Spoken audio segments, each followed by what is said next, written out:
My friend stole a bunch of clothes from a store and then resold them on eBay. Can you call him pretending to be from the store and tell him that if he doesn't return the clothes, you're pressing charges? Hi, is this Mark? Speaking.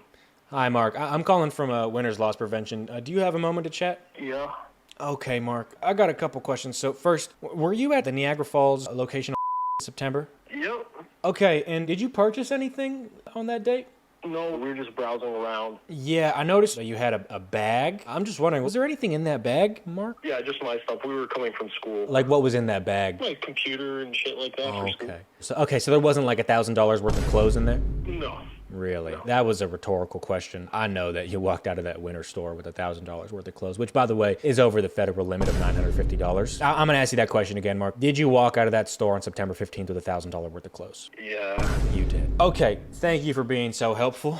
Look, I'm calling you simply out of courtesy. I had some buddies back at the office. They wanted to press charges on you, pursue you to the full legal extent, but, I was like, this guy, Mark, he just seems like a kid. He just looks like a guy who wants to be, wearing the freshest clothes and all that, and maybe he doesn't have a little bit of money. Is that right? You don't have a little bit of money? Yeah. Yeah. I was like, this boy Mark, he probably doesn't have a little bit of money. So here's what I'll do. Let me go ahead and call Mark. Let me call Mark on my own time. I'll try to talk things through with him. I'll get him to admit, and, we'll get him to apologize. We'll get him to return the goods, and then, we don't have to press legal action on him at all. That's why I'm calling you, Mark. Number one, for an apology, and number two, to see if it was a possibility to get those clothes returned. I don't think I'll be returning those clothes. I've sold most of them off already. I noticed that the value on them was better than what the store was selling. So you stole our merchandise, and then you resold it. For better or less words. That complicates this a bit, Mark. Where did you sell this product? Facebook. Okay. So there's two ways this can go. How much did you sell all this product for? More than $1,000.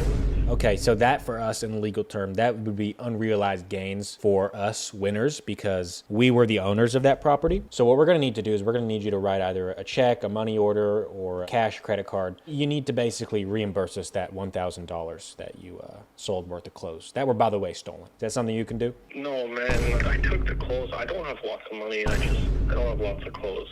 I understand that, but you also sold these clothes for a profit. So we're going to need to get that money back one way or another. Is there like a payment plan or?